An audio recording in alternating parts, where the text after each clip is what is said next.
Rajkot game ઝોનમાં અગ્નિકાંડ બાદ સુરત શિક્ષણ અધિકારી પણ એક્શનમાં. શહેરની તમામ શાળાઓમાં આપવામાં આવ્યો તપાસનો આદેશ.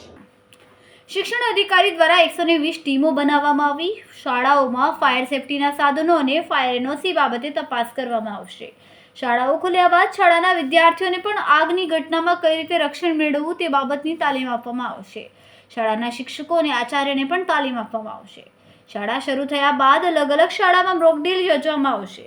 જો કોઈ શાળામાં તપાસ દરમિયાન ફાયર સેફટીના સાધનોની અછત જણાશે તો સુરત મહાનગરપાલિકાના બાબતે રિપોર્ટ કરવામાં આવશે. કેમેરામેન સેનિલ વિયાણી સાથે વિશાલ છેઠા, માનવ પ્રભા ન્યૂઝ, સુરત.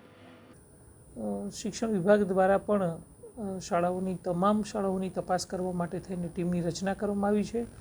આ તમામ ટીમ તમામ શાળામાં જઈ અને ફાયર એનઓસી અને બીયુપી અંગેની ચકાસણી કરશે.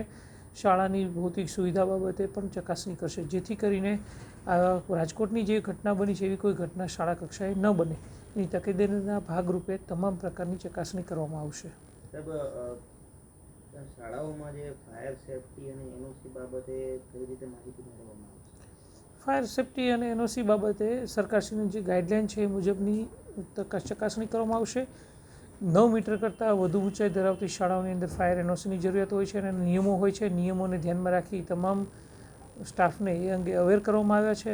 જશે શાળામાં અને તેની એ મુજબની ચકાસણી કરશે. અમારા વિડીયોની નવી અપડેટ મેળવવા માટે સબસ્ક્રાઇબ કરો માનવ પ્રભા ન્યૂઝ ચેનલને. બેલ આઇકન ક્લિક કરો લેટેસ્ટ વિડીયો સૌથી પહેલા મેળવવા માટે.